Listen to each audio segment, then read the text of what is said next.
हम ऐसी दुनिया में रहते हैं जहां फर्स्ट इंप्रेशन काफी मायने रखता है। पहली मुलाकात के बाद सामने वाला शख्स हमारे बारे में जो राय बनाता है उसी पर काफी हद तक हमारे रिश्ते का भविष्य टिका होता है। अगर पहली मुलाकात में ही किसी को प्रभावित करना हो तो कपड़ों का रोल काफी अहम हो जाता है। कई बार लोगों कपड़ों के आधार पर ही सामने वाले को जज करते हैं। चाहे महिलाएं हो, पुरुष हो या फिर बच्चे हो, हर किसी को साफ सुथरे कपड़े पहनना पसंद होता है। हालांकि सभी को कभी न कभी अपने धोबी से शिकायत हो जाती है। कई बार दाग सही से साफ न करने को लेकर धोबी से बहस बन जाती है तो कभी कपड़ों का नुकसान इसकी वजह बनता है।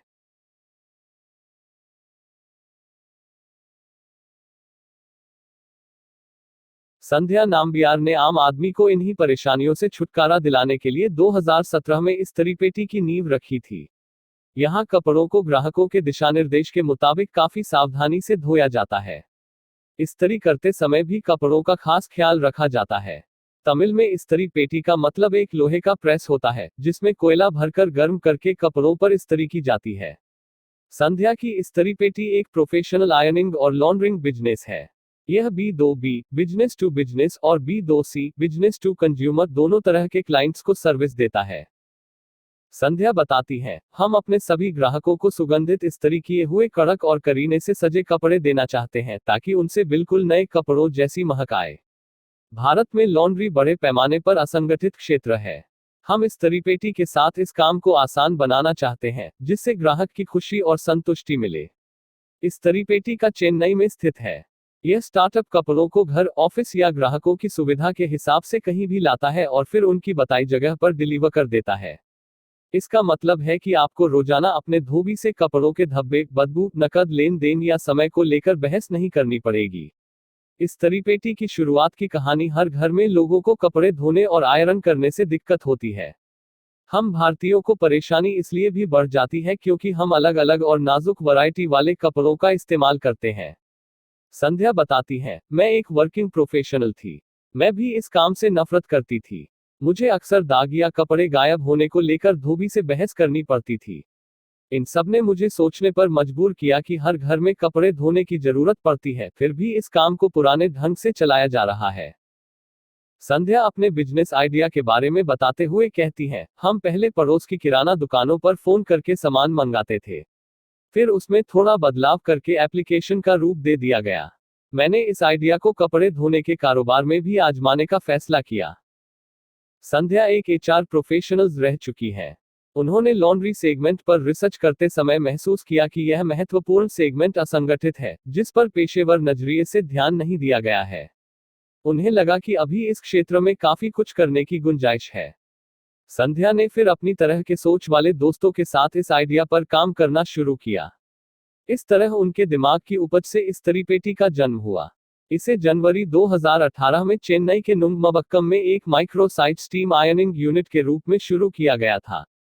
अब यह स्टार्टअप शहर के पल्लीकरनई में स्थापित एक छोटी फैक्ट्री बन गया है। यहाँ कपड़े धोने और स्टीम आयरन जैसी सुविधाएं मिलती हैं। यह हॉस्पिटैलिटी सेक्टर और रिटेल ग्राहकों को सर्विस देता है। इस्त्री पेटी को सबसे बड़ी कामयाबी तब मिली जब इसने ओयो और कंपास के साथ कारोबारी समझौता किया। संध्या बताती हैं, हम पूरे शहर में ओयो को सर्विस देते हैं। हमें कंपास के जरिए फोर्ड और शेल जैसी मल्टीनेशनल कंपनियों का काम मिला। यह इस्त्री पेटी जैसे स्टार्टअप के लिए काफी शानदार अनुभव है। इस्त्री पेटी को कारोबार जमाने की राह में कई तरह की चुनौतियों का सामना करना पड़ा। उन्हें लोगों को समझाना पड़ा कि स्टीम आयनिंग किस तरह से आम आयनिंग से अलग है। स्टार्टअप के सामने कपड़ों की सुरक्षा और क्वालिटी बरकरार रखने का भरोसा देने की चुनौती भी थी। भारत में लोग कीमतों को लेकर काफी संवेदनशील होते हैं, इसलिए इस्त्री पेटी की सर्विस को मध्यम वर्गीय परिवारों और कामकाजी पेशेवरों के लिए किफायती बनाने का चैलेंज भी था। हालांकि संध्या इन सब चुनौतियों से निपटते हुए अपने स्टार्टअप को अलग पहचान दिलाने में सफल रही।